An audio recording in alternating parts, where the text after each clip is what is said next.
Tower of Monsters. One day, a disastrous event shocked the world.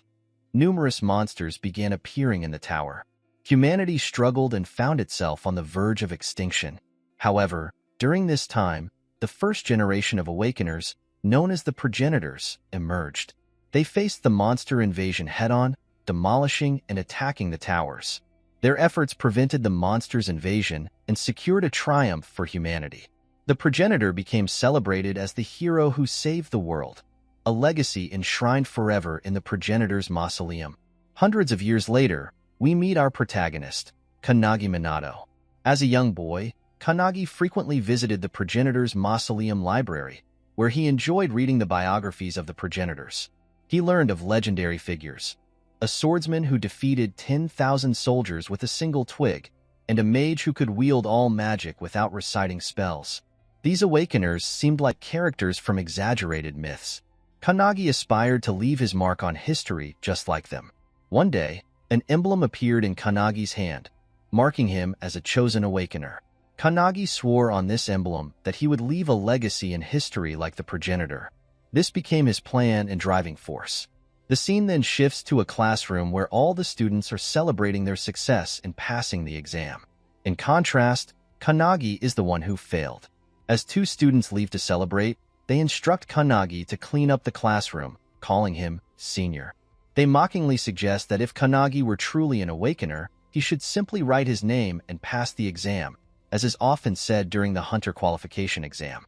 Unfortunately, Kannagi had failed this exam 3 years in a row.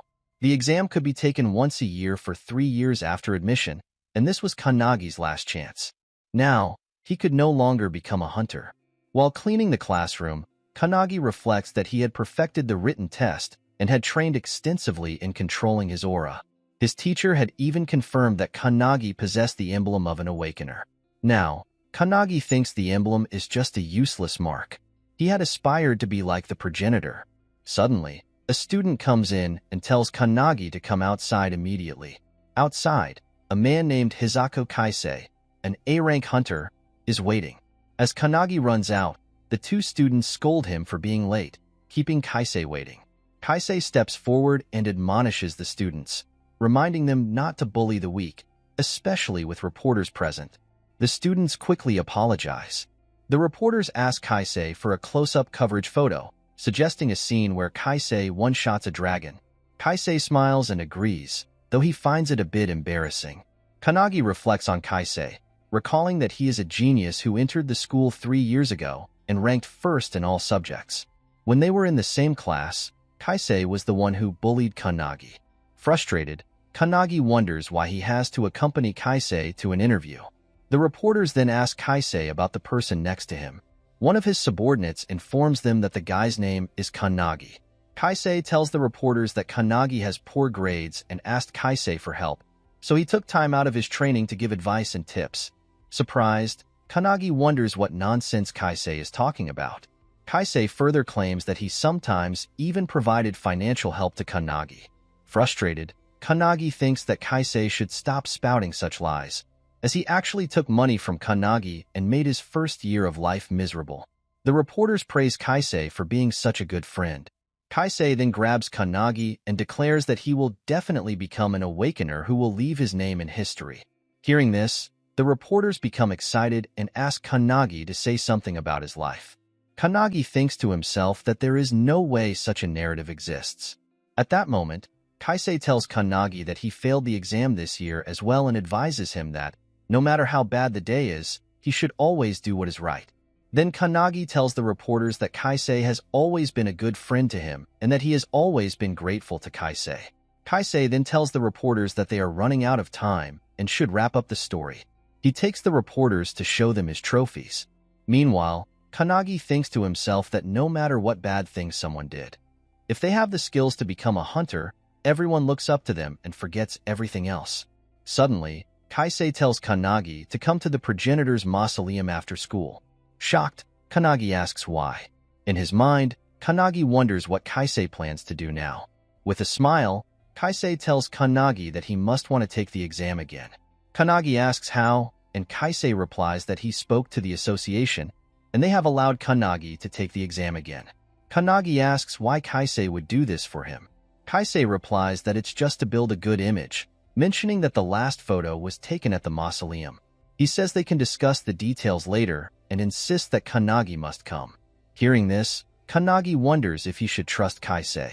He doesn't want Kaisei using him for his image, but it's an unexpected opportunity, and Kannagi is determined to pass the exam this time.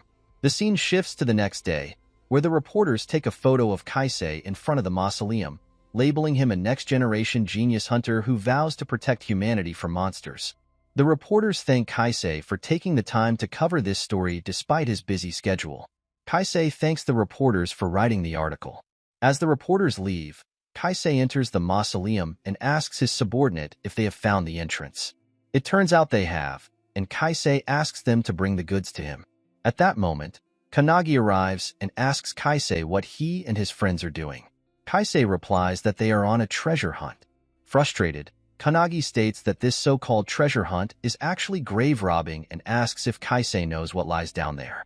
Kaisei dismissively responds that whatever it is, it's just an old mummified thing. Kaisei argues that he could become a billionaire by selling the items and questions why he should let them go. He dismisses the significance of the progenitor and the mausoleum as nonsense. Kannagi, who has always revered the progenitor and aspired to be like him, becomes enraged and tries to strike Kaisei. However, Kaisei steps forward and kicks Kannagi hard in the stomach, causing him to fall to the ground. At that moment, Kaisei's friends emerge with the items they found. Kaisei declares that these items will ensure his comfort forever. He then turns to Kannagi and reveals that he was looking for a student like him, someone desperate enough to believe in the lie of re-examination. Kaisei had heard a rumor that Kannagi often visited the library and thought he was the perfect target.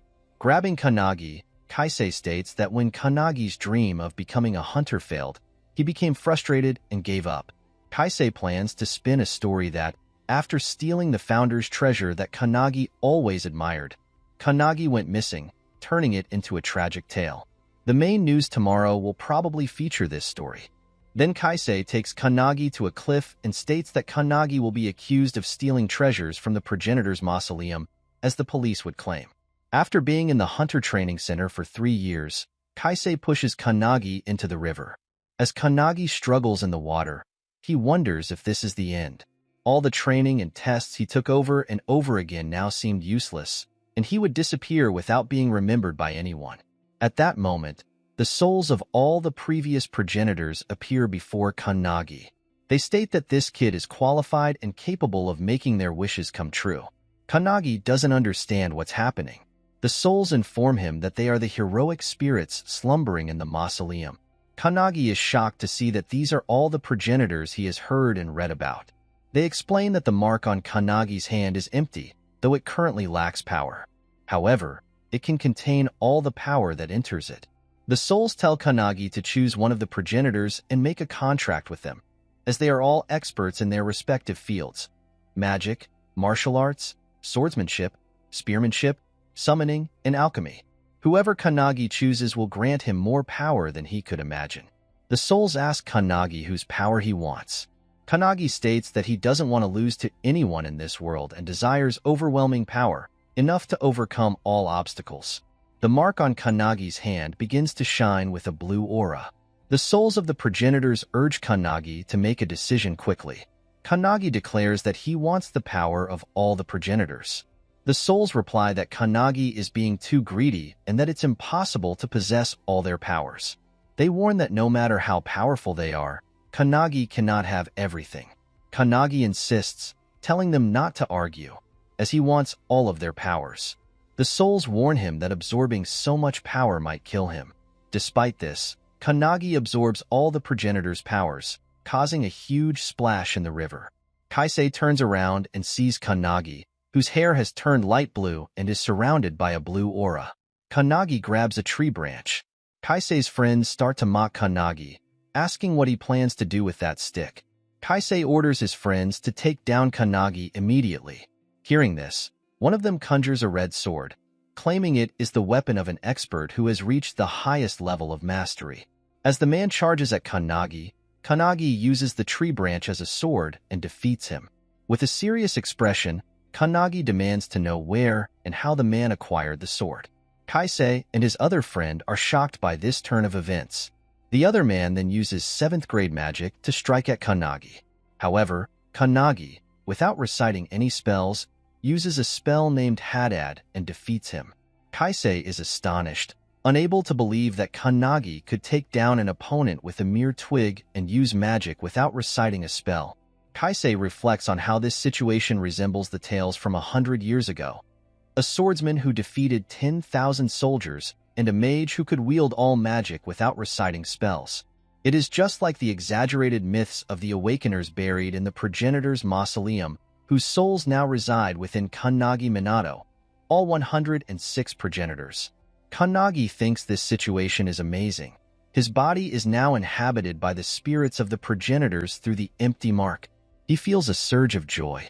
Meanwhile, the souls inside Kannagi are conversing and complaining about the lack of space and how they are experiencing their first sense of freedom in hundreds of years. Kannagi reflects that he has read biographies of great people so many times that he has memorized their contents. The progenitors from those biographies are now inside him. The progenitors are excited and propose a competition to see who can take over Kannagi's body. At that moment, one of the legendary progenitor's souls addresses Kannagi. Kannagi recognizes the voice of Hinoki Ryuichiro, the legendary swordsman who defeated 10,000 soldiers with a twig. Hinoki remarks that his name is still famous even in future generations. He then asks Kannagi what his plans are. When Kannagi inquires if Hinoki is referring to Kaisei, Hinoki replies that there is something else Kannagi should be concerned about. With that, Kannagi moves forward. Seeing this, Kaisei commands to stop moving forward and prepares to strike. However, Kannagi punches Kaisei, sending him flying into a tree, which is then enveloped by a dark aura. The scene shifts to the city, where a wolf monster has emerged from the tower and is attacking. Among the crowd, a hunter defeats the wolf with a single decisive strike. The new hunters are impressed to see an A-class monster taken down with one strike, which is what they expect from an S-rank hunter. The hunter is identified as Kisaragi, an S-rank hunter. Kannagi wonders how Kaisei is faring, recalling Kaisei's previous interview where he described himself as a rising star. Kisaragi feels a sense of responsibility toward Kaisei. If Kaisei gains attention, it could increase the popularity of Kisaragi's guild as well. Suddenly, Kisaragi senses dark energy, which most of the new hunters cannot withstand. He realizes that the aura pressure is too much for B, or A-rank hunters, indicating that the threat is likely an S-class or higher monster requiring a large-scale coordinated attack. The scene then returns to the mausoleum. A dark monster emerges in front of Kannagi and Kaisei. Shocked, Kaisei is bewildered by the presence of the monster and its sudden appearance. Kannagi explains that it is because Kaisei disturbed the mausoleum, where one of the tower bosses was sealed. Hinoki tells Kannagi that among the monsters in the tower, some escaped death with dormant skills, and the monster before them is called the Bell of Nothingness. Hinoki further explains that this monster emits a poisonous aura that can incapacitate humans within a few kilometers. It was a common monster in the past, but it seems too powerful for young people today. Seeing the monster, Kaisei attempts to flee. Kannagi advises him not to move, as it would make Kaisei the monster's first target. The monster then attacks Kaisei, taking him down. Hinoki then asks Kannagi if he will completely relinquish his body to him. As Hinoki is the most powerful swordsman, in his mind, Hinoki plans to take advantage of the chaos and seize control of Kannagi's mark. Kannagi tells Hinoki that he is willing to do that. Seeing this, the other progenitors become angry with Hinoki for attempting to take over Kannagi's body. Kannagi then announces that he will allow everyone to take control of his body. The progenitors are surprised by this statement. Kannagi asserts that he will surpass them all, and in his mind, he thinks that this is a power he must overcome someday. He wants to understand its full extent, which is why he wants all the legendary progenitors to demonstrate their true powers. Hinoki is puzzled by Kannagi's determination and suggests they should proceed properly. Kannagi then attacks the monster using Hinoki's sword technique, successfully damaging parts of it. He follows up by using the powers of the other legendary progenitors, striking the monster with each of their abilities. Finally, Kannagi combines mage magic and Hinoki's sword technique to deliver a decisive strike, defeating the monster. Meanwhile, a crow watches Kannagi's fight. The scene then shifts to the city, where a man is talking on the phone. He is surprised to hear that the monster, which had been emitting such intense energy, has been defeated. The man mentions that he was heading in the direction of the monster. He then inquires if there was a powerful hunter nearby. The person on the other end of the phone explains that they found the video through their crow summon and reveals that it was a student from the hunter training center who defeated the monster. The man talking on the phone is Ichihara Midori, the world's strongest awakened, and he is eager to meet Kannagi. After Ichihara defeats the monsters, he calls the director to ask if the director has reviewed the video sent via the crow. He mentions that the student, Minato Kannagi, is the one who took down the monster. However, this student had struggled to pass the hunter exam for 3 consecutive years. Ichihara expresses his disbelief and requests a favor from the director. The scene shifts to the hunter training center, where students are discussing the intense aura they felt. Many students are still feeling unwell and unable to move. One student boasts to his friend that he was the one who defeated the monster. His friend dismisses this claim, noting that it has been 10 years since an S-class or higher monster appeared, and there were rumors that a student from their school was responsible for taking it down. Kannagi, walking with a stick, overhears the students discussing the events of the previous night. As he walks, a student pushes him, causing him to fall to the ground. Kannagi reflects that while it was fortunate he defeated the monster, the influence of the progenitors using their powers had an impact on him. Kannagi's whole body is shattered. Hinoki urges him to regain his composure, reminding him that he had expressed a desire to surpass the progenitors. Motivated by this, Kannagi responds affirmatively, determined to do so. Hinoki observes that the modern awakeners are significantly below the level of the progenitors, noting that their abilities are only marginally better than those of average people. He remarks that if the tower had appeared now, the world would have been destroyed instantly. As Kannagi attempts to get up, Hinoki suddenly senses great power emanating from someone within the school. Kannagi inquires about this, but Hinoki dismisses it as inconsequential. At that moment, a student approaches Kannagi and instructs him to come quickly. Kannagi apologizes, speculating that this may be related to the discharge process. At the training center, candidates are given 3 opportunities to take the hunter exam. Having exhausted his chances, Kannagi is no longer eligible to take the exam through the training center and must retake the general admission exam. The student clarifies that this situation is not about the lost opportunities, but rather an urgent re-examination that Kannagi must attend immediately. Kannagi is surprised by the news. The other students question if there is a re-examination system for the hunter exam. As Kannagi steps outside, he resolves to do his best, even though he knows it won't be perfect. The first challenge is a 100-meter run, with an average time of 3.6 seconds and the best time at 2.7 seconds. One of the students comments that Kannagi is a well-known, long-term training center student, speculating that perhaps the Hunter Association felt sympathy for him after his repeated failures and decided to give him another chance. To their astonishment, Kannagi completes the 100-meter run in just 1.6 seconds, the 3,000-meter run in 1 minute and 17 seconds, and performs 840 push-ups in 2 minutes. For the bench press, Kannagi lifts 1,280 kilograms. The students are amazed, seeing that all previous records have been shattered by more than double. They declare that Kannagi is a monster. Kannagi then asks Hinoki if the progenitors lent their strength to him for this event. Hinoki replies that no one helped Kannagi, as all the progenitors are merely observing. The scene shifts to the director's room. Ichihara's assistant shows him the current records of Kannagi Minato. Observing the records, Ichihara remarks that they are impressive. The director informs Ichihara that upon receiving the request for a re-examination, they were puzzled by the circumstances. The director adds that while Kannagi's abilities are indeed remarkable, there is a significant issue with measuring his mana. The student has scored consistently across all tests for 3 years, which suggests that Kannagi's mana is effectively 0. The director doubts the utility of getting their hopes up. Ichihara's assistant expresses skepticism about the claim of Kannagi having 0 mana. Ichihara, however, remains calm and suggests they simply observe Kannagi for now. The scene shifts to the mana measurement station. where the instructor instructs Kanagi to turn the windmill using mana for 30 seconds. The number of revolutions achieved will be recorded. Kanagi reflects that despite his efforts over the past 3 years, the windmill never seemed to move. He has never felt mana, let alone managed to control it. Kanagi realizes that it's all about the cycle. Starting from the tip of his right foot, moving around, and then returning to the tip of the right foot. He accelerates this flow through his breathing and then channels it out through the palm of his hand. As the test begins, Kanagi releases his mana, causing the windmill to start spinning. The windmill accelerates at an incredible speed, leaving the instructor stunned and unable to keep track of the records.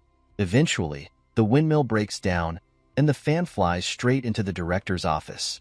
Ichihara's assistant asks what is happening, and Ichihara responds that Kanagi seems to be a case similar to his own. It has been a long time since someone has been so immeasurable. Back on the ground, everyone, including Kanagi himself, is astonished by the event. The instructor informs Kanagi that he has passed the hunter exam. The crowd erupts in cheers for Kanagi, who has not only passed but also broken all the records. Kanagi thanks the instructor for his support. Kanagi can't believe that he has passed the exam. On the other hand, Hinoki considers this outcome to be expected, given that the powers of the progenitors have awakened the dormant ability in Kanagi's mark. Hinoki smiles, realizing that Kanagi was not just an ordinary student with an empty mark. He reflects that it was worth waiting hundreds of years for this moment, and believes Kanagi might fulfill the progenitor's wishes. Suddenly, a radiant aura appears before Kanagi. Hinoki recognizes it as the same massive energy he felt earlier that morning. The figure reveals itself to be Ichihara. Kanagi is stunned to see Ichihara Midori, the strongest awakener of this era. He is puzzled as to why someone like Ichihara is present. Ichihara shakes Kanagi's hand and congratulates him on passing the hunter exam.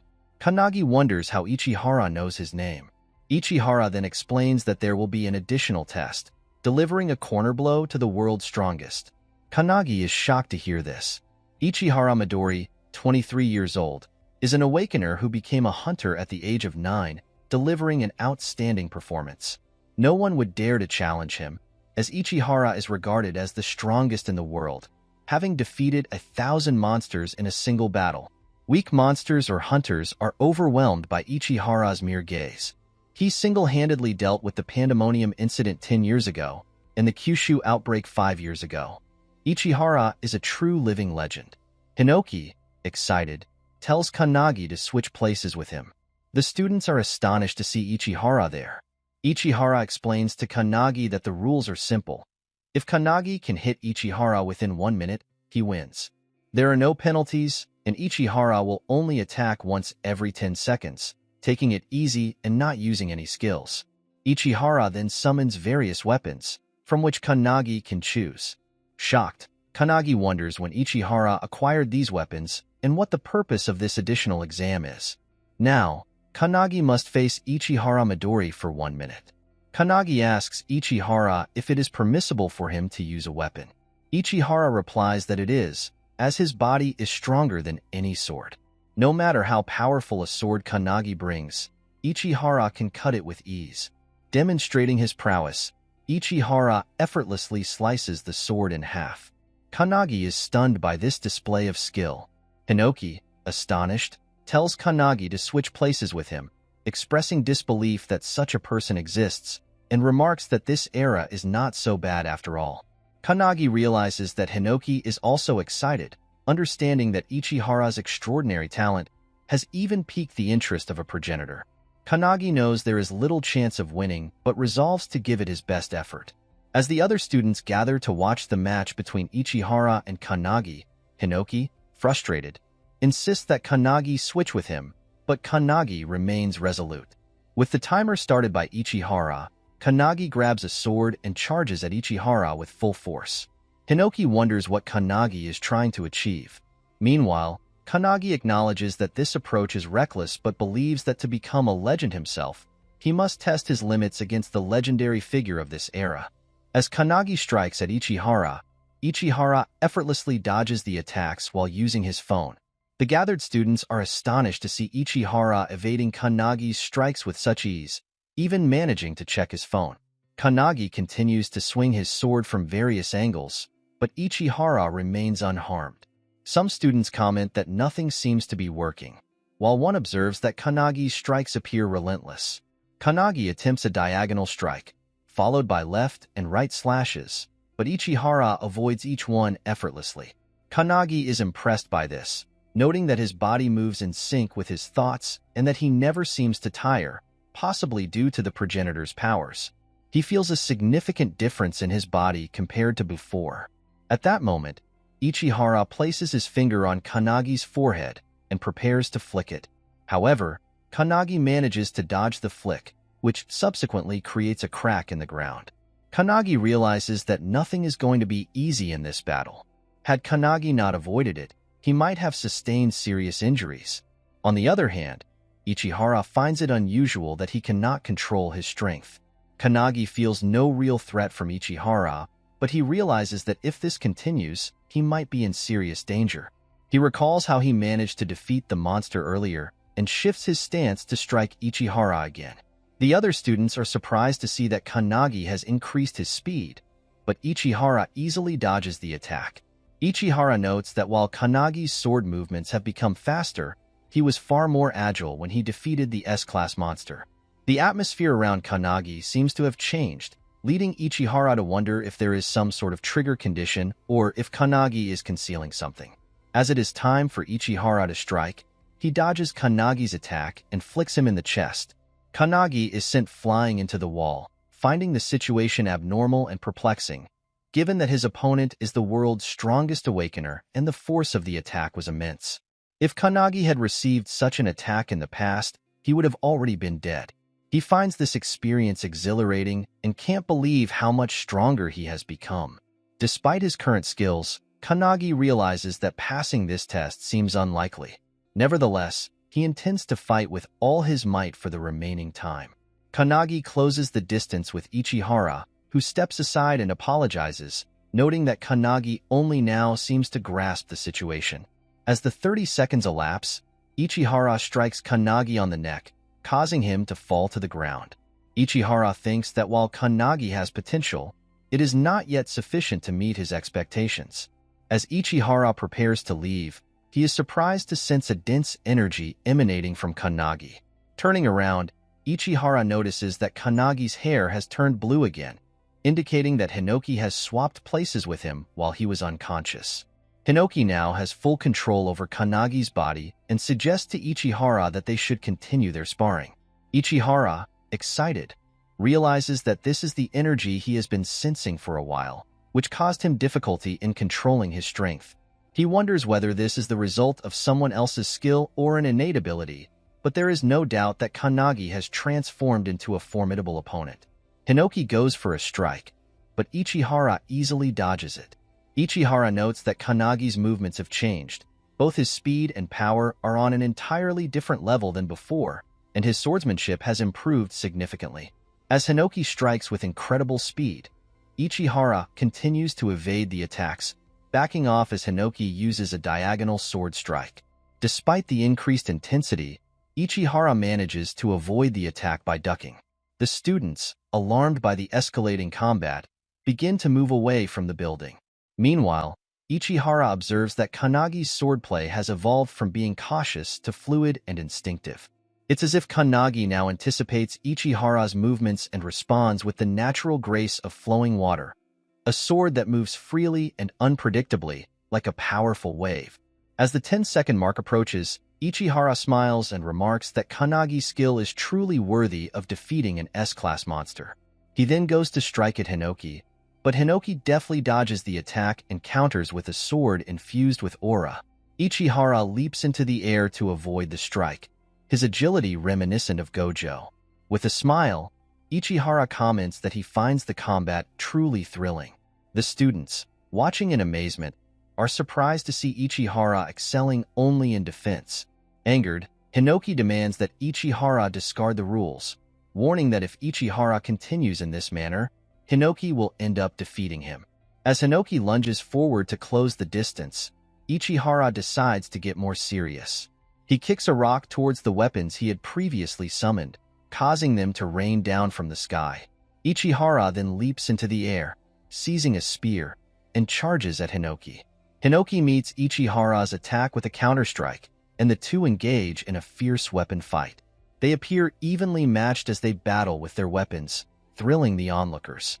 The students are stunned by the display, witnessing both combatants fully embracing the fight with palpable excitement. All the progenitors are watching the battle with great interest, finding it thrilling to see Ichihara going head-to-head with Hinoki. They are thoroughly enjoying the spectacle. Kannagi is also observing the fight, and the mage progenitor notices that Kannagi is intently analyzing Hinoki's fighting style. As the match progresses, Hinoki's sword breaks. Ichihara, finding the fight exhilarating, revels in the excitement rather than boredom. With Hinoki now weaponless, Ichihara considers whether to use a blunt weapon or a bow. Smiling with the same enthusiasm Gojo showed when he fought Toji, Ichihara remarks that there are only 10 seconds remaining and wonders what Hinoki will do next. Hinoki then leaps towards a building, retrieves a student's sword, and states that he is borrowing it.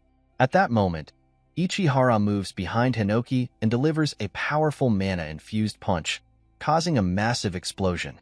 Despite the attack, Hinoki manages to evade and prepares to strike back at Ichihara with his newly acquired sword. Ichihara, smiling, effortlessly dodges all of Hinoki's strikes. He then grabs the windmill fan with his incredible strength and throws it toward Hinoki with full force. To Ichihara's surprise, Hinoki manages to slice the windmill fan into small pieces using his one-dice sword technique.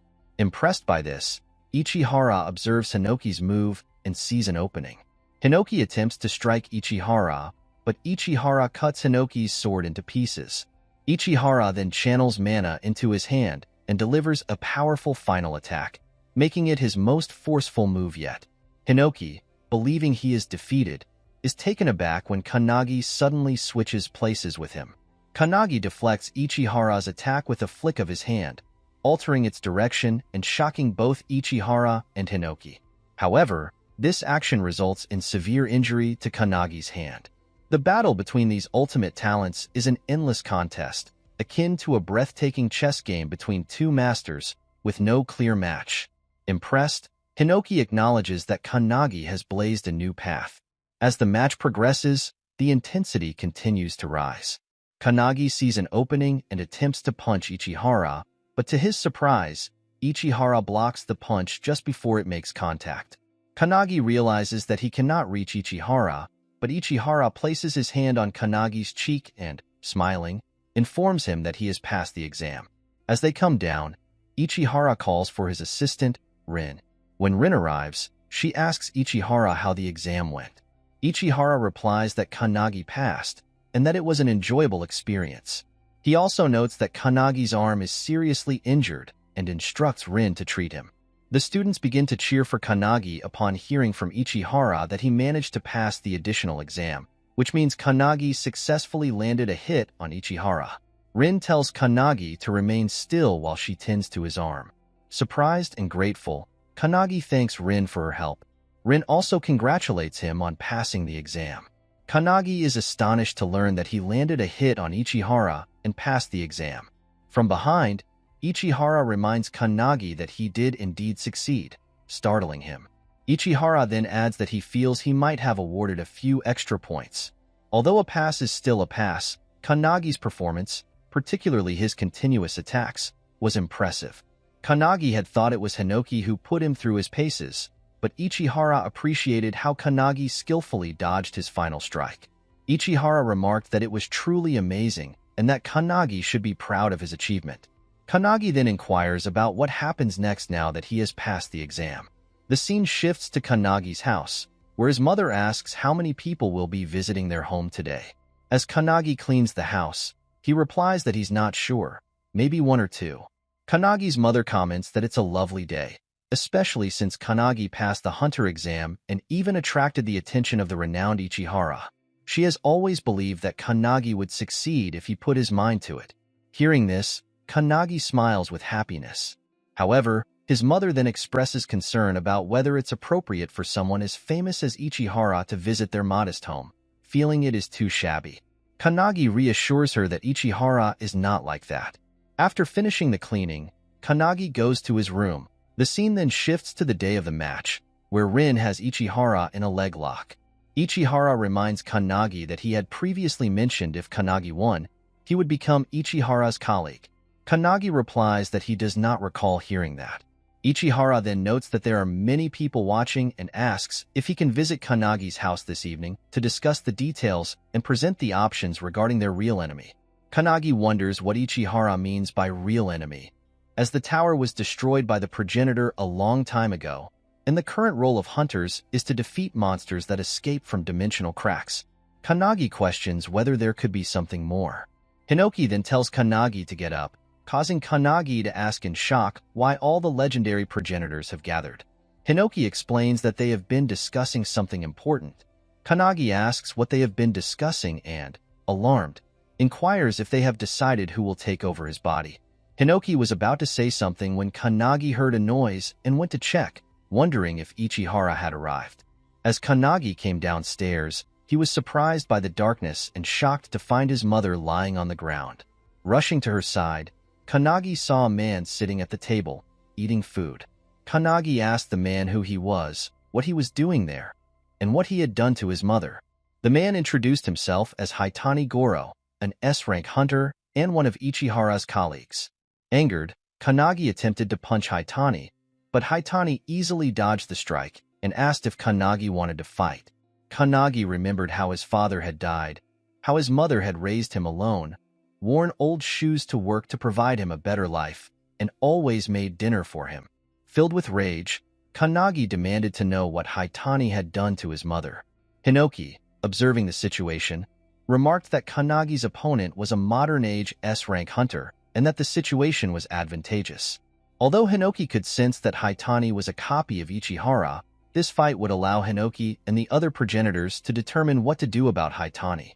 Meanwhile, Kanagi, enveloped in a blue aura, seethed with anger. Hi everyone. The main character's full name is Kanagi Midori, so in the second part, we will use our MC's surname, Midori. Richiro stands with the other founders, satisfied that from this fight, they will finally know how they, the founders, should treat Minato from now on. Goro calls our boy's angry face cute as he charges forward to attack. Minato stays focused and grabs Goro's hand, flipping him into the air. From within him, one of the founders, an elder, notices that it's his own attack being used, the one he once used while fighting the monster.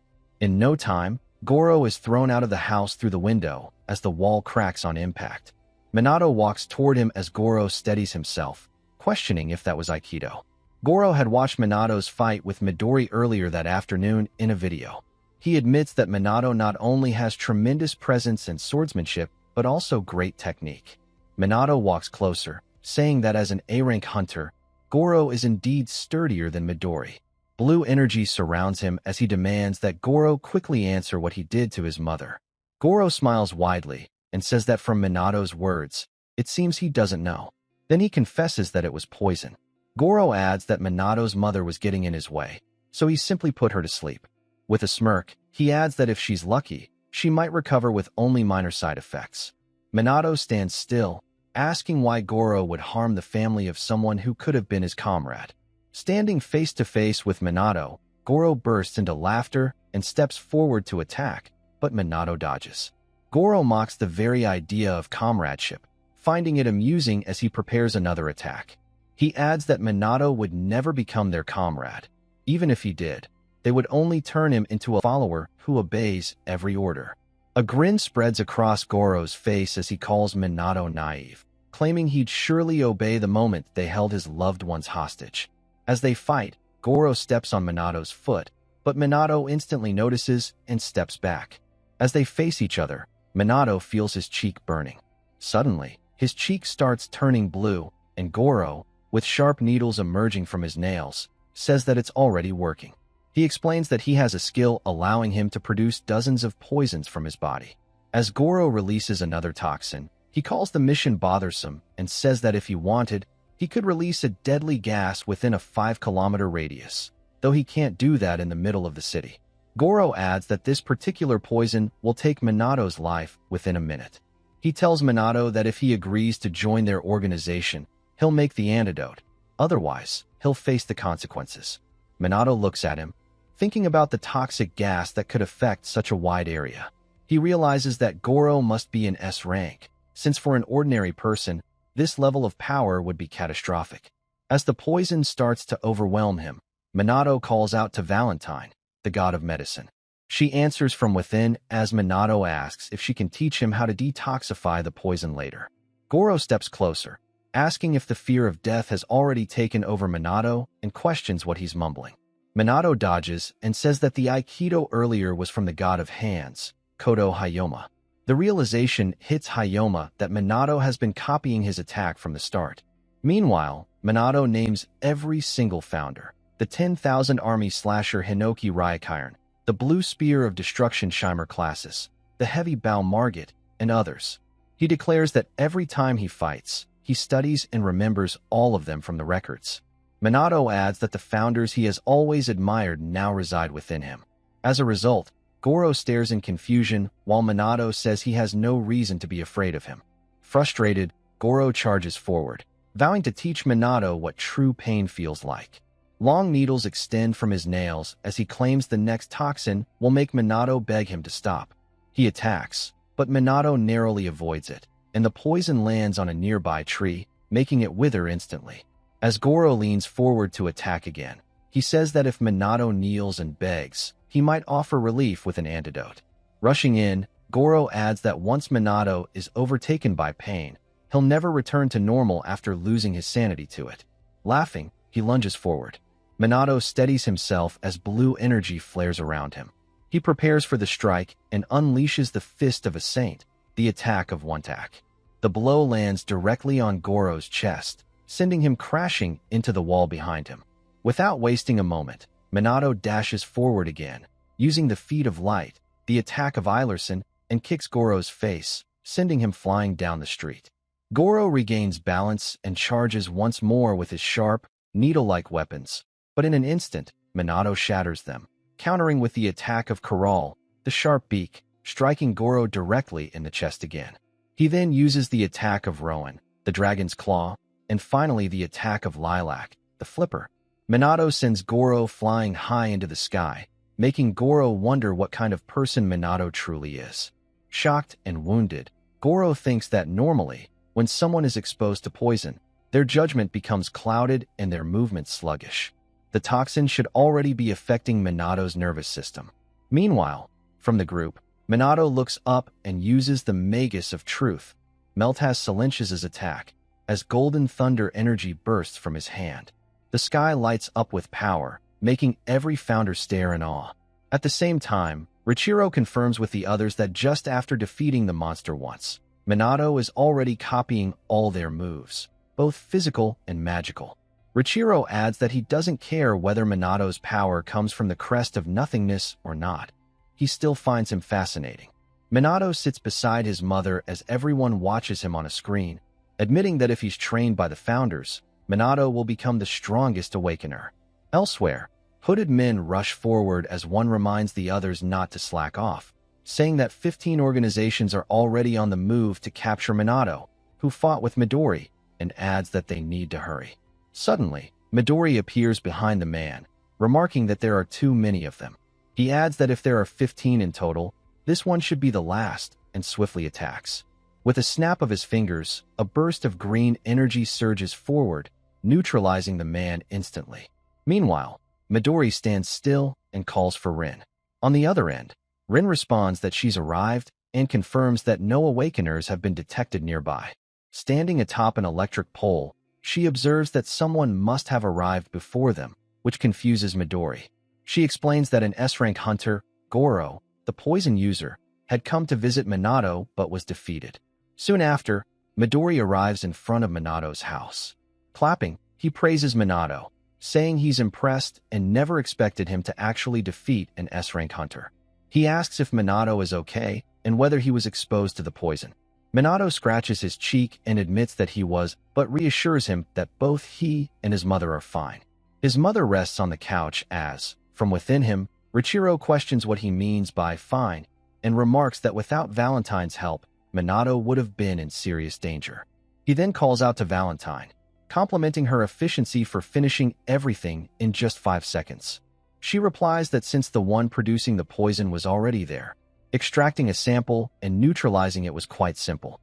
At the same time, Midori apologizes for being late, explaining that he was busy taking precautions against the many organizations targeting Minato because of today's video. At first, Minato looks confused, but then realizes that this means Goro was lying when he claimed to be Midori's comrade. Midori confirms it, saying that there are always people who try to use his name for their own gain. He then asks Rin if she's finished her work.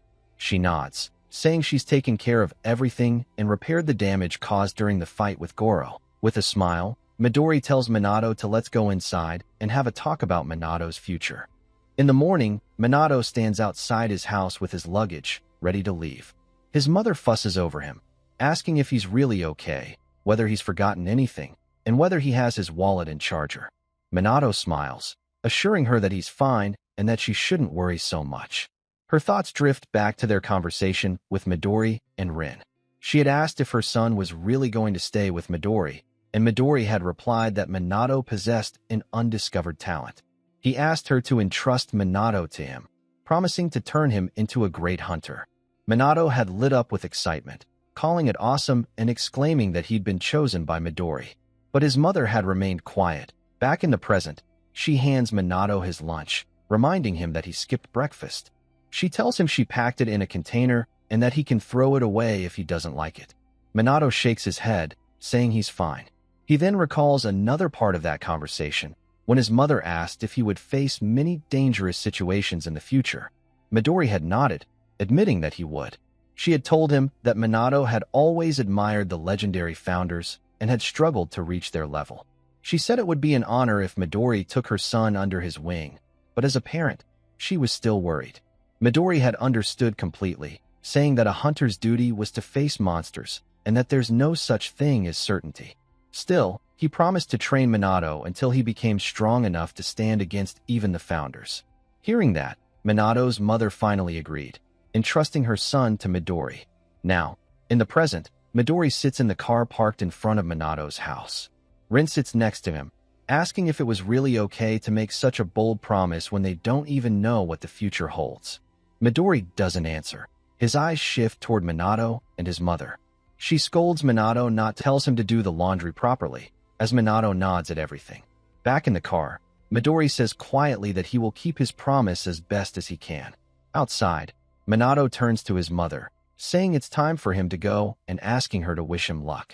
He tells her to take care as he climbs into the car. His mother calls his name one last time and, with a smile, asks him to come home during the new year. Her words hit him deeply, and he grows emotional. A moment later, Minato apologizes for keeping them waiting as the car pulls away. Inside, Midori glances at him and asks if he's done saying goodbye. Minato nods, admitting that if he'd looked at his mother's face even once more, his resolve would have crumbled. Midori smiles and tells him that it's going to be a long trip and he can do whatever he wants, eat or sleep. Hearing that, Minato looks down at the lunch his mother packed for him. He opens the box and finds rice and chicken inside. Written across the chicken and sauce are the words, "Good luck." Memories of his mother flood his mind. With teary eyes, he thanks her silently for the food, whispering that it's delicious. After a long drive, they finally reach their destination. Midori welcomes him, explaining that only a handful of awakeners are allowed here in the anti-prophecy unit, also known as the anti-provincial unit. He tells Minato this is their headquarters. Minato gazes around in awe, repeating the name. From a window above, a white-haired man notices their arrival and calls out to the others, saying the new member has arrived. A black-haired girl asks if he's talking about the newcomer, while another guy comments that it's rare to see a new recruit. Then, a red-haired guy steps forward, eyeing Minato and saying they'll have to see for themselves whether he's truly qualified to be part of the anti-prophecy unit. In the car, he apologizes as he asks what it is and wonders if it might be Midori's guild. Rin steps in, apologizing for delaying the explanation. She admits she couldn't explain it properly to his mother because it's the top nation's secret. Minato freaks out upon hearing that, while Midori calmly says that they'll discuss everything soon. As they step out of the car, Midori mentions that they need to bring Minato's luggage to his room first, and Rin offers to carry it. Minato refuses, saying he can handle it himself. Suddenly, a figure leaps down from above, declaring that he'll be the one to explain everything to Minato. The man lands straight on him, forcing Minato to shield himself. The golden-haired guy looks impressed and comments that Minato is pretty good, while Minato immediately senses his strength and questions who he is. The man straightens up and introduces himself as Anata Hyukaru, a member of the anti-prophecy unit and Minato's comrade. Minato looks shocked, thinking that this is the one who's supposed to explain things to him. Soon after, Midori sits in the car with Rin, asking for tea, while Minato and Anata begin to spar. Minato demands to know why they're doing this despite being comrades, but Anata replies mid-battle that it's to explain the anti-prophecy to him and to test his skills as well. Minato braces himself, confused about what he means by testing his skills, just before Anata suddenly leaps and lands a powerful kick, sending waves of energy across the area. As Minato blocks the attack, Anata says he'll start by explaining the origin of the anti-prophecy unit. Minato, struggling to keep up, wonders if this guy really plans to explain everything during the fight. Anata rushes forward again, asking for Minato's name, and Minato quickly introduces himself. Meanwhile, Midori sits quietly, sipping his tea. He thinks about how Minato was tested by the academy, by himself, by an S rank, and even now, he's being tested again. He glances at Rin, asking if it's what she's thinking. Rin says that it can't be helped since Minato's talent is something Midori personally scouted. Back in the fight, Anata lands one strike after another and then asks what a hunter's job is. Minato answers that it's to hunt down the monsters that appear from the dimensional cracks. Anata says that's correct, then lunges forward to land another kick. Minato dodges as Anata lands on the ground, adding that. Then he asks about the dangers beyond that, and Minato looks confused. Anata mutters that in this world, there are threats lurking far beyond the dimensional cracks. He then mentions the pandemonium, the castle of 10,000 demons, the catastrophe from 10 years ago, and the great outbreak of Kyushu about 5 years ago. Minato understands immediately, calling them large-scale dimensional breaks, as he blocks another attack from Anata. Anata says it's something they'll teach Minato at the academy, common public knowledge, while Minato continues to struggle with his attacks. Anata strikes again with a powerful kick as golden energy spreads around them, saying that in reality, things are different. His kick almost lands on Minato, but Minato manages to escape just in time, and the blow hits a nearby tree, scattering leaves everywhere. Anata walks ahead, explaining that those events are the manifestations of different dimensions, just like the Tower of Malevolence from 300 years ago, and that it is an ongoing crisis. Minato questions if it's the same as the tower, and Anata confirms, saying that moreover, the phenomenon hasn't yet ended. Someone from another world is targeting this one with malicious intent. He admits that he doesn't know why Awakeners are getting weaker compared to the era of the tower, and that there are now very few people who possess power equal to the founders. When Minato asks what they should do, Anata says that this is why they exist, those who can foresee the future with their skills and identify the appearance of these dangers. They inform only the elites who are capable of dealing with them, and those elites are known as the anti-prophecy. Minato stares in awe as he repeats the words. Anata smiles and says that starting today, Minato is one of them. Minato manages to block several of his kicks in a row, and Anata acknowledges that Minato is the first person who's ever been able to do that. He forwards his hand for a handshake and welcomes Minato to the anti-prophecy unit. Minato thanks him as Midori and Rin clap for them from behind. Anata looks ahead at his comrades, saying that he recognizes Minato's skills.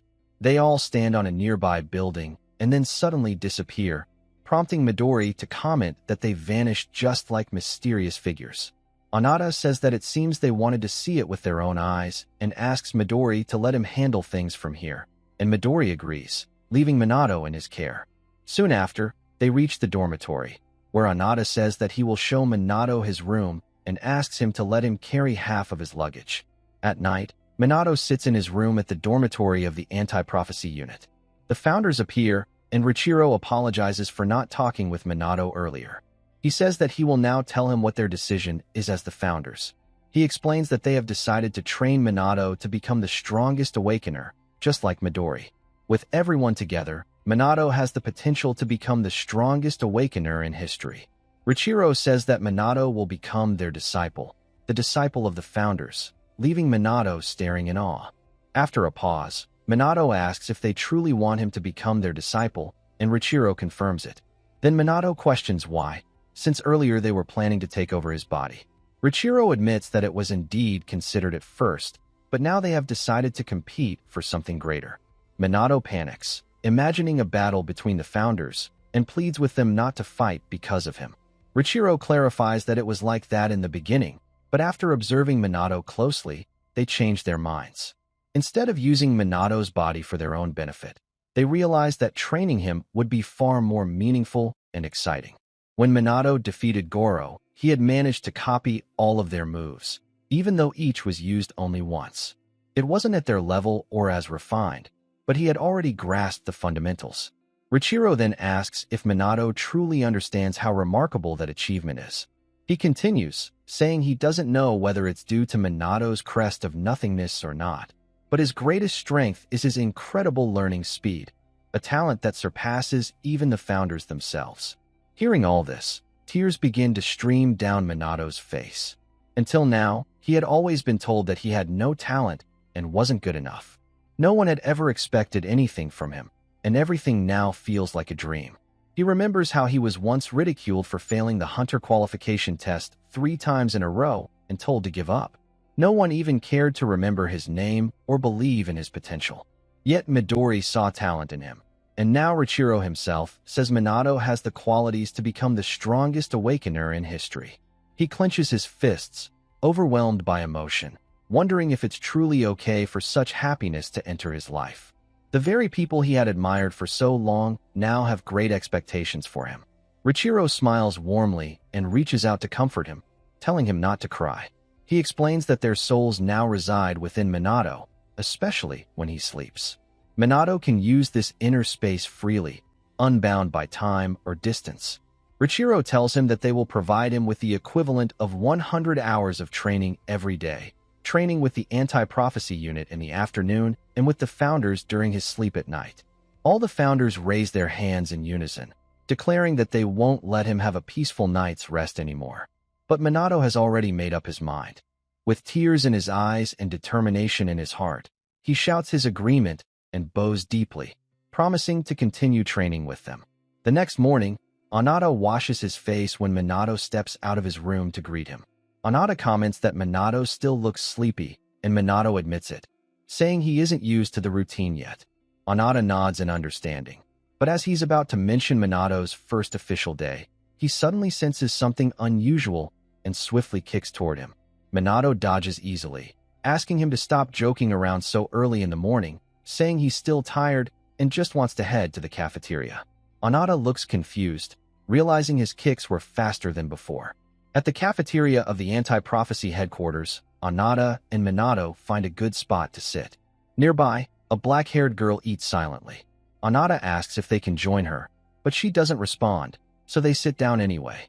Minato recognizes her as one of the comrades who appeared at the end of yesterday's fight. The girl looks at him and coldly says that he's finally here, calling him the new guy. Minato senses that she doesn't seem to welcome him. He begins to introduce himself, but she cuts him off, saying she doesn't care and doesn't even want to remember his name. Pointing her fork toward him, she adds that she'll call him by name only once she accepts him. The black-haired girl stands up, saying it's time for training and that she's taking him with her to take on a prophecy. In 1945, the first book of prophecy was discovered on the continent of Antarctica, buried 3,000 meters deep within the ice. Its writing was rough, as if penned by a child. It predicted that 80 years in the future, the world would face an attack, and it described several upcoming global disasters in vivid detail. The world chose to believe in the book.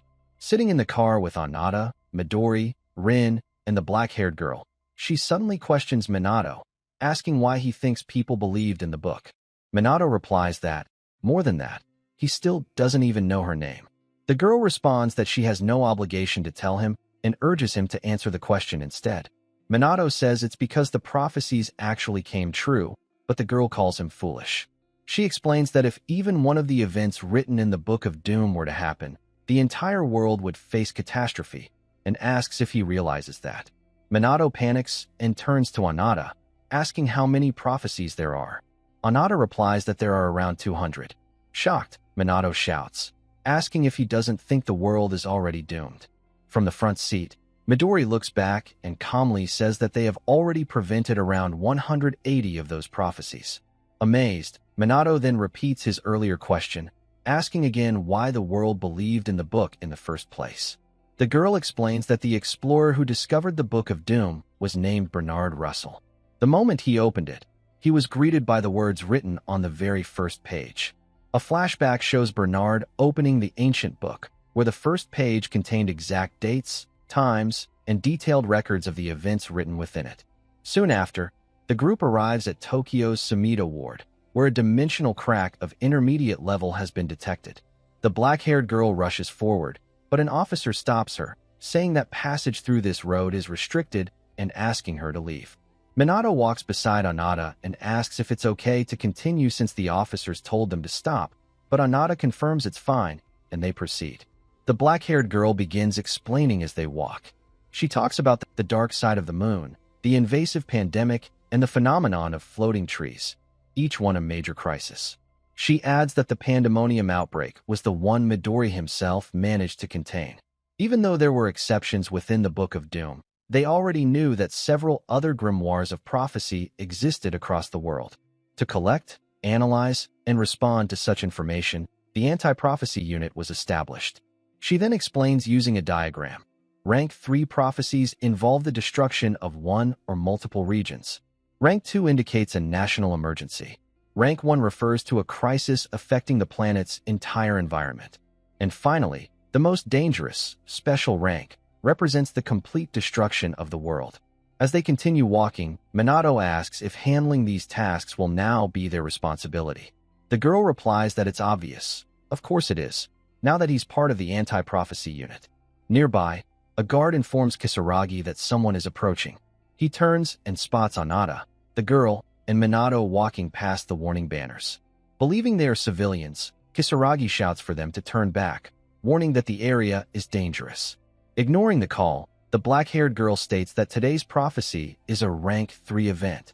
The dimensional crack appears to be intermediate B rank at first glance, but it's actually an A rank 3 disaster known as Yellow Journal. She says the crack will soon expand further. Suddenly, the red glow around the crack intensifies as it splits wider, prompting Kisaragi to question what's happening.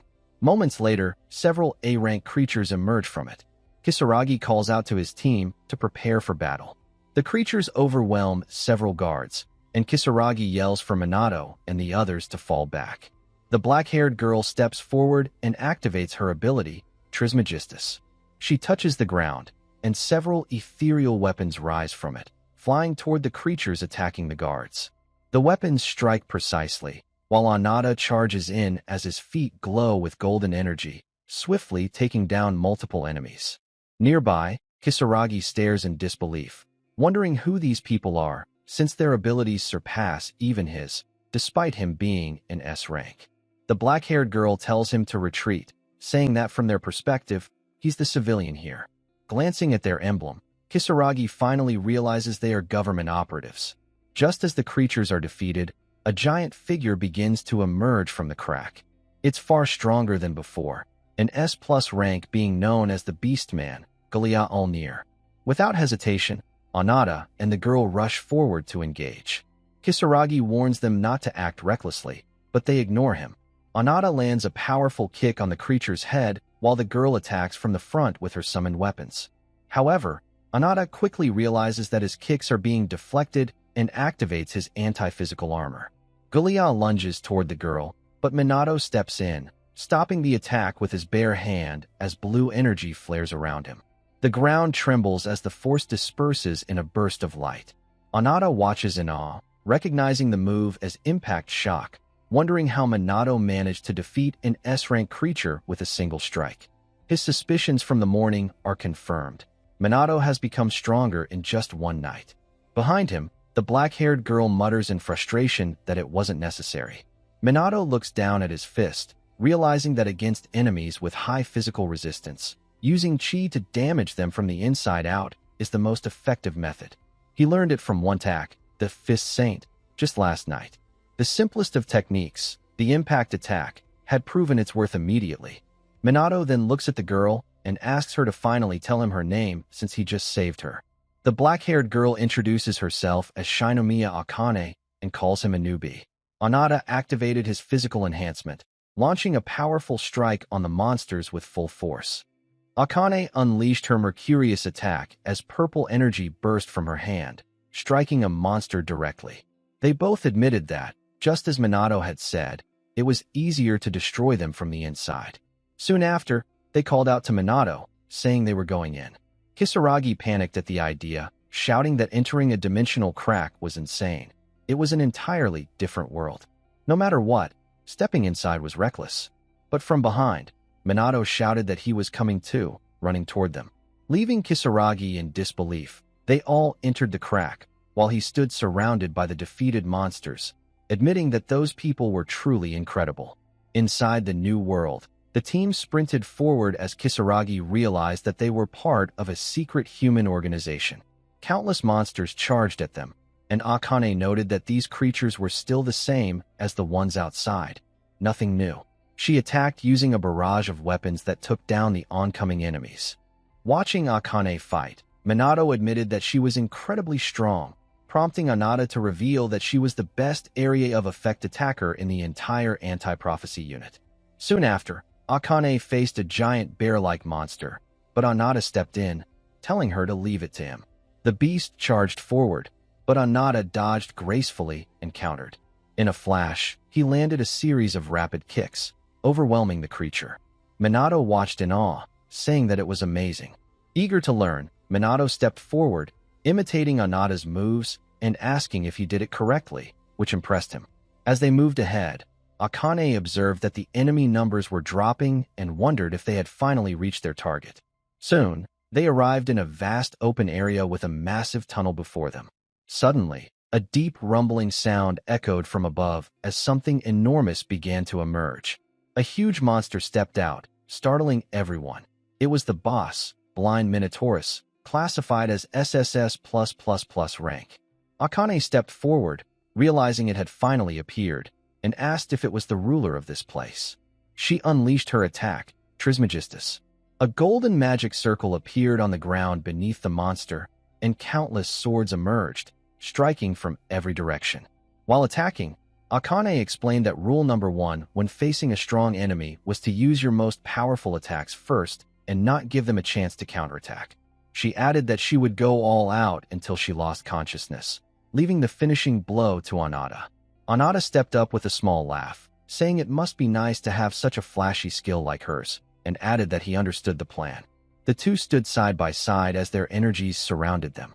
Watching from behind, Minato commented that their attacks were amazing, but not enough. Hearing that, Anata glared at him in confusion, while Akane asked if Minato had any complaints about her strongest attack, teasing him by calling him a newbie. Suddenly, the monster charged forward with a roar and slammed its weapon into the ground. The earth trembled and dust filled the air.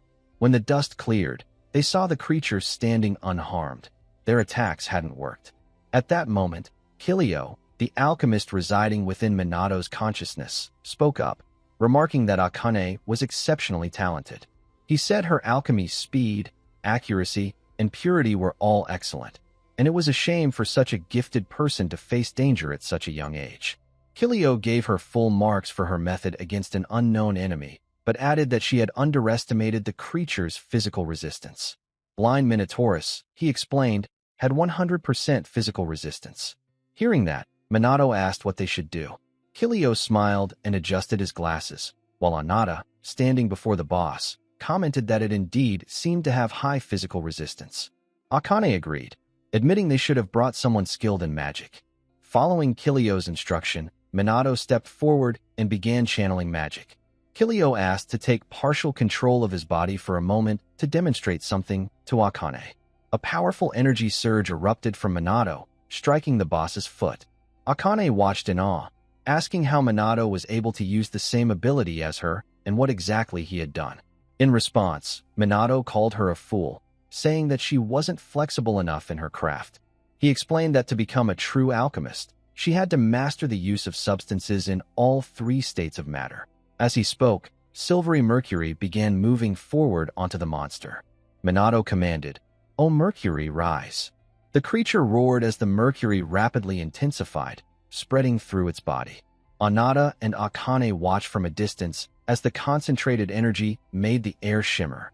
Akane realized that instead of using mercury as a physical weapon, Minato was manipulating it at an extremely elevated state, an intricate, intelligent method. Kilio, observing from within, smiled proudly, saying he was satisfied with Minato's progress, but now he also wanted Akane to become his disciple. Standing there, Minato told him to stop joking around. Moments later, the massive creature collapsed. The team stood there, victorious.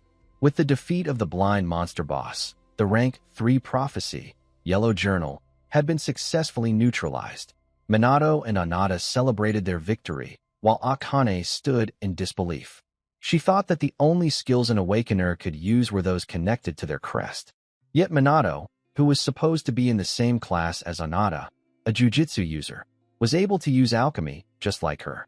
Doubt and curiosity filled her mind as she questioned his true identity.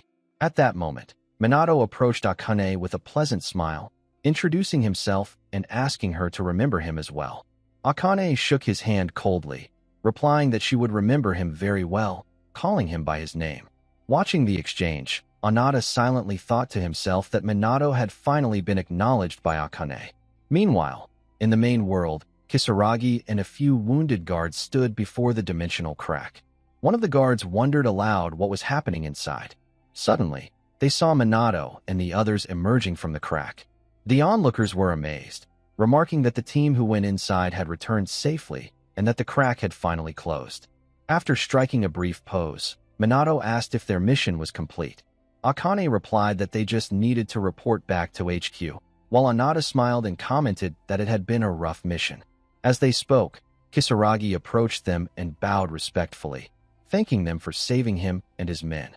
He added that he did not expect them to explain their affiliations or what had happened inside. Akane thanked him for his understanding and asked Kisaragi to include the emblem in his report later on, explaining that it would clarify everything. Kisaragi nodded in agreement and requested that they come to their aid if danger ever arose again. As they prepared to leave, Akane told him not to worry, adding that such cases were rare and that they might not meet again. She advised him to return to his normal life. As they walked away, Minato looked back, and Kisaragi smiled, murmuring that, after all, they were just civilians. On May 11th, in N Prefecture's K village, outside a quiet house, an elderly lady walked along the path. Nearby, a guard noticed something strange as red energy began to scatter in the air. Meanwhile, at the anti-prophecy headquarters, Minato and the others stepped out of the car. Akane reminded them that they still needed to write their report, while Anata mentioned that they were being summoned. Akane asked why they were being called in immediately after a mission and by whom. Soon after, inside the anti-prophecy HQ library's third conference room, Akane entered and found 2 men waiting. The red-haired man remarked that they had taken quite some time just to close a rank 3 disaster. Minato immediately recognized him. He was one of the people who had shown up after his first fight with Anata. Frustrated, Akane told the red-haired man to stop acting so high and mighty since he wasn't their leader. Standing nearby, Anata urged them both to calm down and turned to Director Kurihara, asking what he needed from them. They all took their seats as Director Kurihara began the briefing. He asked them to watch something and played a video sent by the analysis team. The footage showed a glowing red piece of charcoal, prompting Akane to ask what it was. Kurihara explained that it was a prophecy grimoire. He added that it had been found burned in a volcanic area and that the team had been analyzing it ever since. Hearing this, Minato pointed out that if it was burned, it should be unreadable. Kurihara replied that with recent advances in AI and X-ray technology, they had managed to decipher part of it. The contents remained unclear, but one prophecy specifically mentioned Japan. Everyone reacted in astonishment as Akane murmured about the appearance of a new, complete prophecy. Minato asked if such occurrences were rare, and beside him, Anata admitted that he had never heard of anything like it before. He noted that the anti-prophecy research department was highly skilled and collected information about prophecies worldwide. Normally, he explained, the emergence of a new type of prophecy should be impossible, but this case was different. The red-haired man then asked if all 4 of them were required to investigate the matter.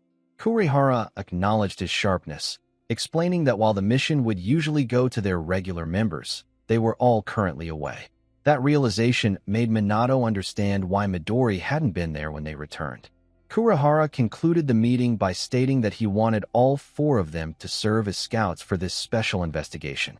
He continues, saying that he will send the details through email and asks them to depart immediately. Minato questions the reason for another mission so soon, but Akane explains that situations like this happen from time to time. Anata steps in, saying that Minato will get used to it soon, while Minato thinks to himself that since the fate of the world is at stake, it's only natural. The red-haired man places his hand on the desk and declares that he, Shinji, along with 3 subcoordinates, will accept the mission. The director tells them that the scale of the mission is still unknown due to the sudden nature of the report, and he urges them to be cautious. Even if the prophecy is indeed taking place, they are instructed to wait for the main force before engaging. Soon after, inside the car, Minato reflects that a special mission of unknown duration is probably just a scouting task, so there's no need to be nervous. Akane glares at him, saying that he just finished his previous mission and should take some rest. She adds that pushing himself too much could cause problems for them later on. Anata lightly agrees, while Akane continues, saying they shouldn't try to order her around. She insists she's fine without sleep. Despite her words, Minato and Anata both take the chance to rest.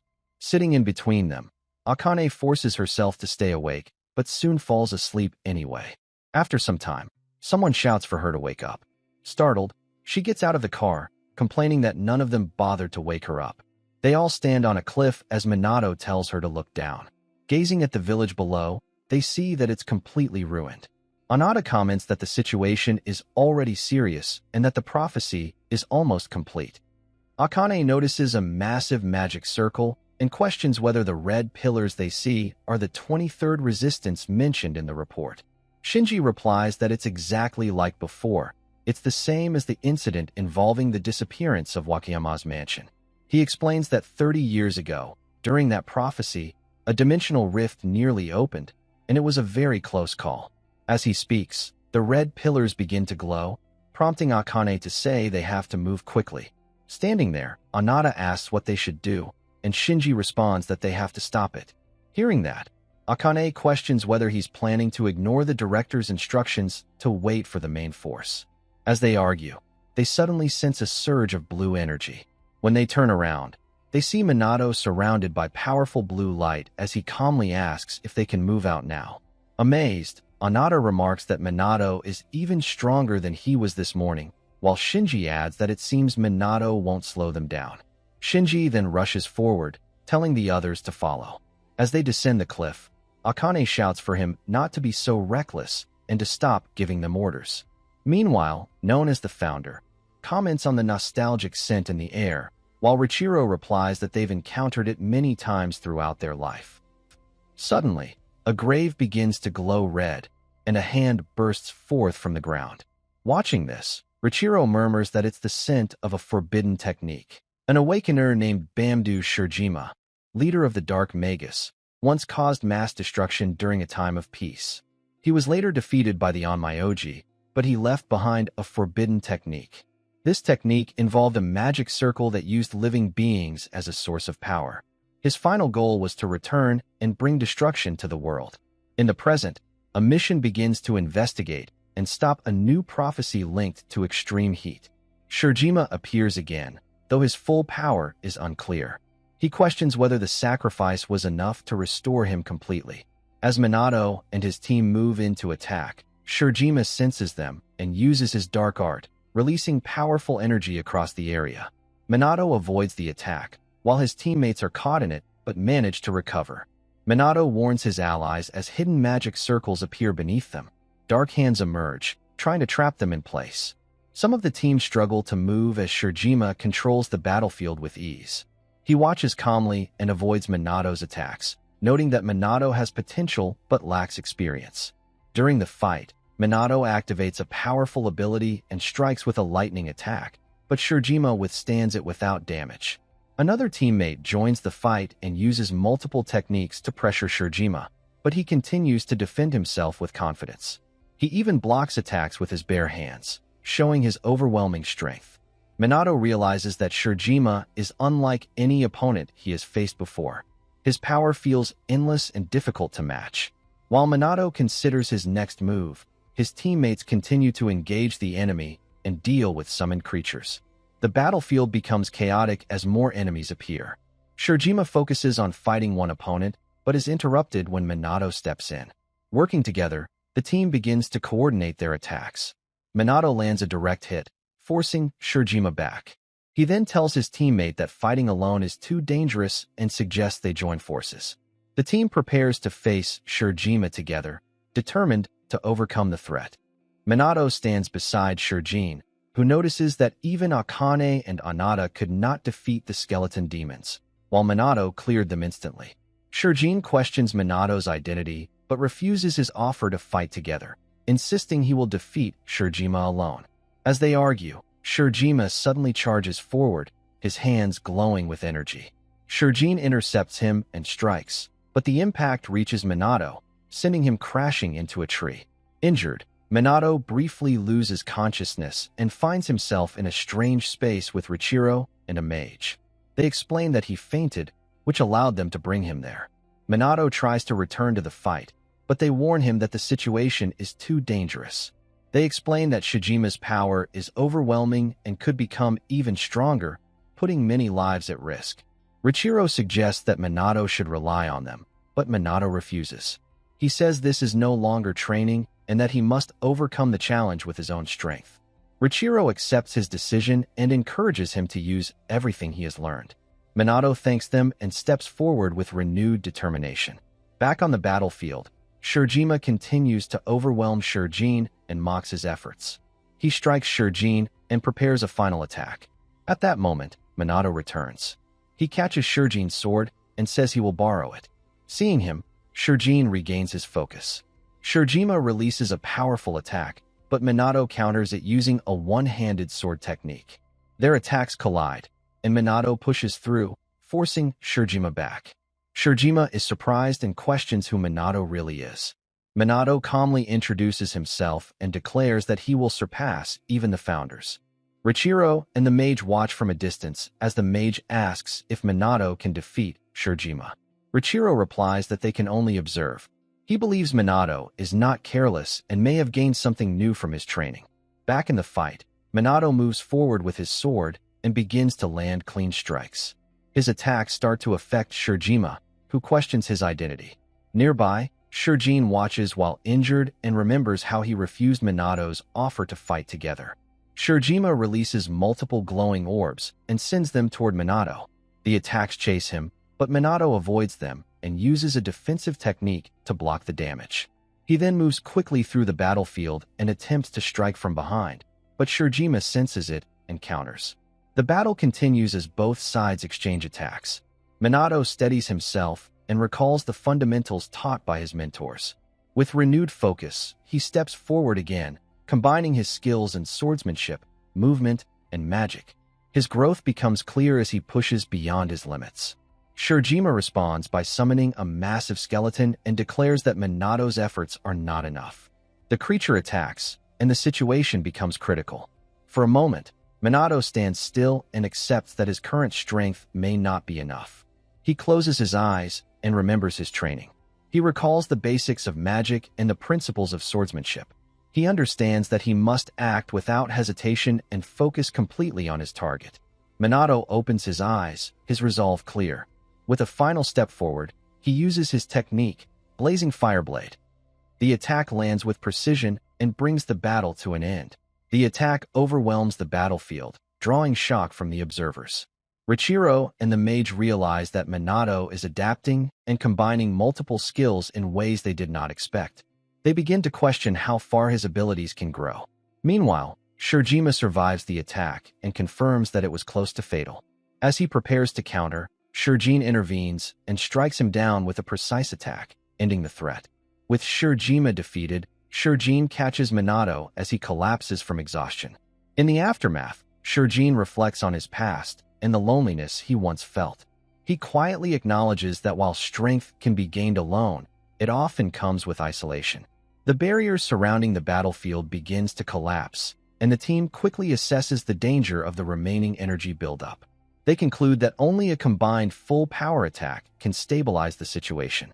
Despite their condition, the team prepares to act. Minato regains consciousness and rises, joining the effort once again. He uses Richiro's one-handed sword-style technique, splitting cloud, releasing a powerful surge of energy. From a distance, observers notice the collapsing barrier and the rising energy. The Suu squad captain, Suu Makoto, watches calmly and recognizes the precision of Minato's technique, noting that there is no hesitation in his attack. The sky is clear as a plane flies through Peru's airspace in complete silence. Makoto receives a report from Suu Makoto. A new member, Kannagi Minato, has successfully stopped an unknown prophecy. Makoto is impressed and realizes the team has grown stronger. Inside the aircraft, a girl in a black coat gives orders as the pilots guide the plane toward a massive monster in the sky. The creature, known as the sun has set, is a high-rank prophecy linked to a dangerous infection called Ishdam. It appears as a giant woman with a white hood and long hair, radiating intense power. The plane heads straight toward it. Makoto stands on top of the aircraft and declares he will end the threat, activating his ability, Divine Wind Turbulence. At the anti-prophecy headquarters, Kannagi Minato wakes up in a hospital bed. A nurse checks on him and says he has been unconscious since the mission ended. Minato confirms this and feels frustrated that he could not reach the special space of the founders. The nurse reveals Suu is sitting nearby and then leaves.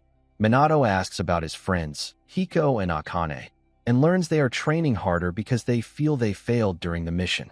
The mood turns serious as Suu questions Minato's true identity, pointing out his overwhelming strength and unknown abilities. Before Minato can answer, Captain Suu Makoto enters. He attacks suddenly, but Minato avoids it. Makoto then says it was a test and invites Minato to join his South Squad temporarily after his performance in the recent disaster. Minato is surprised, but the offer angers Suu, who is Makoto's younger brother. Despite being the captain's brother, he has never been allowed to join the squad. Makoto tells Minato to follow him for a briefing, and they leave the room, while the brother remains behind, frustrated. Later, in a training area, Hiko and Akane struggle during practice and admit they cannot reach Minato's level. The door opens as Makoto arrives with gifts and says he has returned from Peru.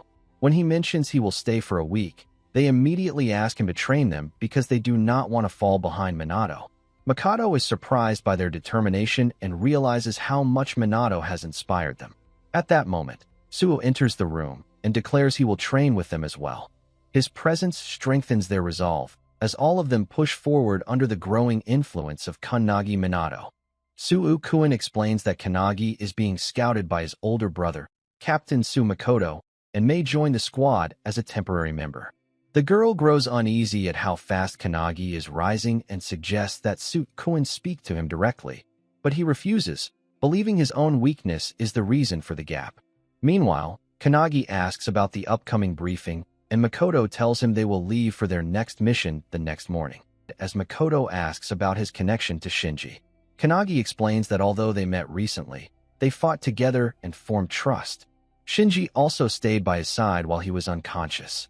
The red-haired boy listens quietly. Both brothers care deeply for each other, but their feelings remain unspoken. Suu Kuin believes he must risk everything and grow stronger to earn his brother's recognition, while Makoto only wants his younger brother to stay safe. Kannagi notices their bond and finds it meaningful. Back in the training room, the girl explains that Suu Kuin has always been driven by his desire to gain his brother's attention. He does not hate him, but respects him deeply. The group reflects on this. Though Suu Kuin reacts with frustration, he reminds them of the squad's principles: to act quickly, stay on the offensive, and overcome weakness. The squad is known as an elite unit that handles the most dangerous threats. Still, it is clear that their captain carries most of the burden. Later, Kannagi prepares as he discusses the details of the upcoming mission at a flying base.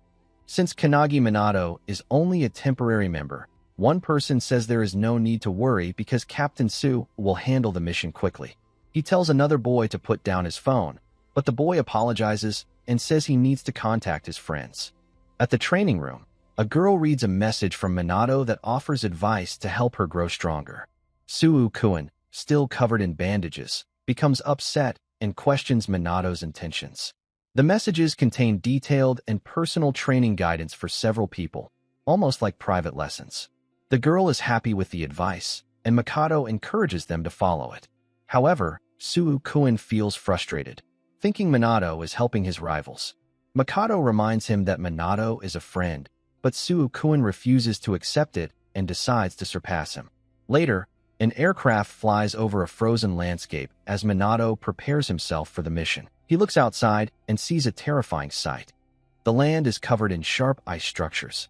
This is a rank 1 prophecy called Frozen Earth, which continues to spread and freeze everything in its path. If it is not stopped, it could lead to a global disaster. Multiple locations are already affected, and cities are in danger. Inside a cargo helicopter, Vice Captain Kashimana states that the situation is worsening faster than expected, and they cannot wait any longer. He orders the team to jump and reminds them to avoid harming any civilians. As the hatch opens, the team sees the frozen world below. Minato recalls the squad's principles to act quickly, stay on the offensive, and overcome weakness. He remembers his last battle and his reliance on others, but this time he is determined to improve. One by one, the team jumps from the helicopter. Minato follows, confident that this mission will be different and that everyone will return safely. At 10:17 a.m., the team lands safely on the icy ground. Vice Captain Kashimana checks the temperature and finds it is -37 degrees Celsius, much colder than expected. Koriyama remarks that awakeners can handle harsh conditions, but the area is large and they may need to set up camp. Kanagi Minato asks about the prophecy, and Koriyama explains that Frozen Earth is not recorded in any book. It was predicted using a special scale, making it the first identified rank 1 prophecy. That is why the Suo squad, known for handling the most dangerous threats, was assigned to this mission. The vice captain notices Minato's tension and advises him to stay cautious, while also reminding Koriyama not to become too relaxed. Suddenly, Koriyama detects enemy movement about 200 meters away. In an instant, Captain Makoto moves ahead to investigate and finds a group of powerful monsters. He reports their strength, and the team prepares for battle. The fight begins immediately as the monsters charge. Minato watches in awe as the squad displays exceptional coordination and skill. Captain Suo engages a powerful enemy with ease, while Minato joins the fight and defeats his opponent using his energy ability. The vice captain warns that stronger enemies are mixed in and releases her own powerful attack. The battle continues as waves of enemies approach. During the fight, Minato notices a strange blue light coming from a large glowing structure in the distance and realizes it may be their true target. After the battle, Koriyama checks his equipment and reports that the main threat is not within range, meaning they will need to stay overnight. Later, Minato sits by a campfire and practices, trying to understand a new technique and combine his abilities. As he focuses, Captain Makoto appears behind him quietly, surprising him. Makoto comments on his dedication and asks if he interrupted. Minato says no, though he is startled. Makoto then casually mentions that he wishes he could return home for a moment. When Minato asks why, Makoto explains that he simply misses home, leaving Minato puzzled by the sudden comment. Soon, Captain Suo calls them back and tells them to return to camp as they will leave early the next morning. That night, the squad rests without knowing what is happening elsewhere. In another area near a mountain, a man warns someone not to go further, saying it is dangerous. The other person calmly replies that he is an awakener on a mission to fulfill a prophecy. He continues forward toward the mountain, determined to complete his task. In a quiet space within his mind, Kanagi Minato trains while his body rests. This inner world is his personal realm. Tonight, he practices archery to sharpen his focus. His instructor, Hamely Bo Margit, tells him to maintain constant concentration because danger can appear at any moment. The training is intense, but necessary. Kanagi asks why they are not practicing swordsmanship. A third figure, Malstia's Silentia, explains that each skill is trained in turn. They note that Kanagi has improved and can now stay focused despite distractions. Kanagi says he wants to give his best on his current mission. He releases an arrow with precision, and his instructor praises him before ending the session. Kanagi wakes up as the second day of the mission begins. Captain Su Makoto leads the team forward, saying today they will locate and defeat the source of the frozen earth prophecy. He orders everyone to spread out and clear the area. Soon, powerful creatures appear, but the team handles them with confidence. Some members believe the mission may be easier than expected, though others remain cautious. Kanagi senses something unusual, but continues with the group. After clearing the area, the captain asks for an update. Koriyama checks his radar and reports a strong energy signal approaching from about 2,000 meters away. The time until contact is short. Moments later, the main enemy appears, in an overwhelming presence. Her strength is far greater than the creatures they faced before. The vice captain warns the team that their attacks are not affecting her and tells them to stay focused and give everything they have. The captain orders the attack, and the battle begins. The clash of fire and ice fills the battlefield as the team fights with full strength.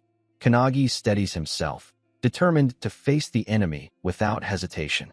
Kanagi uses his strongest attack and puts all his effort into it, but it has no effect. The boss is far too powerful. Koriyama quickly asks if Minato is still alive, and Minato confirms he is fine, though the situation was dangerous. The vice captain explains that this overwhelming strength is the reason the prophecy is ranked so high. She tells the captain they will rely on him, and the rest of the team begins to pull back. Kanagi agrees, realizing they would only get in the way. The boss attacks the captain with two long swords, showing great speed and power. The captain responds with skill, even managing to cut a strand of her hair. She acknowledges his strength. The vice captain remarks that the squad is often called a one-man army, and Kanagi finally understands why. Inside his mind, Kanagi hears a voice urging him to fight, but he refuses. He wants the team to face this battle on their own if possible. The captain declares that he will finish the fight and orders a barrier to be deployed. A powerful shield forms around them as he unleashes his ultimate ability, Red Dragon God Emperor. Kanagi is stunned by the sheer power, realizing that without the barrier, they would not have survived. He sees how far the captain's skill surpasses his own and feels inspired to improve. The team looks toward the captain, but the situation suddenly changes. His arm has been severely injured during the final clash. Everyone is left in shock, and Kanagi can only react with concern as the mission takes a serious turn. Everyone is shocked as Makoto is badly injured, yet he continues to stand. The team is overwhelmed as the situation worsens. Kanagi looks toward Koriyama, who is in critical condition. The captain realizes what has happened and is filled with grief, but there is no time to stop. The enemy's attacks grow stronger, forcing the team to retreat and protect themselves. It becomes clear that the enemy's ability cannot be blocked, even by their defenses, and it strikes from an unseen distance. The captain gathers his strength as a powerful energy surrounds him. The team understands that the enemy is not only strong, but also capable of recovering from damage. With their numbers reduced, the situation becomes even more difficult. The captain orders Kanagi to move, but Kanagi is frozen for a moment, struggling with the weight of the situation. He wishes he could save his fallen teammates, but he realizes that is not possible. Kanagi steadies himself and stands with renewed determination. He decides that he will finish the mission and protect those who remain.